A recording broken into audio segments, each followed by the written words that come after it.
isang source na kasamahan ni Paolo Avellino, may isiniwalat tungkol kay Kim Chu at sa status ngayon ng dalaga. Malaking palaisipan pa rin ang isyong hiwalayan ni Sian Lim at Kim Chu, na agad naman sinagot ni Kim na hindi totoo. Sabi ng isang source ay talagang may lamat na ang relasyon ng Kim at Sian ngayon.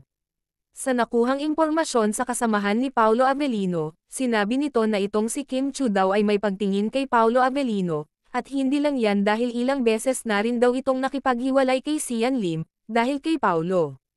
Matatandaan na naging usap-usapan din umano, itong si Sian Lim ay may iba. Hindi kaya naging dahilan ito para mahulog sa iba ang feelings ni Kim Chu kay Paolo Avellino. At ito pa ang matindi, dahil itong si Kim ay, na in love daw kay Pao. Sinabi pa ng isang source na iba ang ningning sa kanilang mga mata na parang may something, at hindi rin daw maitatanggi na magaan daw kasama itong si Paolo, dahil kahit mga kasamahan na babae sa set ay napapatawa ng aktor, at nagsimula daw ang pagtingin ni Kim sa teleseryeng Linlang. Ganun ba ka-irresistible itong si Paolo para ma-fall kaagad ang dalaga? Samantala, hindi rin ito ang unang beses na na-chismis na nakipag-break ang aktres sa boyfriend dahil kay Pao.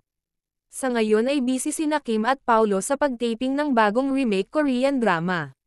Mabuti sigurong antayin si Kim na sabihin, the end, na talaga, ang relationship niya kay Sian Lim, dahil ayon sa mga nakapaligid sa kanya, hindi naman basta-basta umaalis itong si Kim Chu sa isang relasyon na walang malalim na dahilan.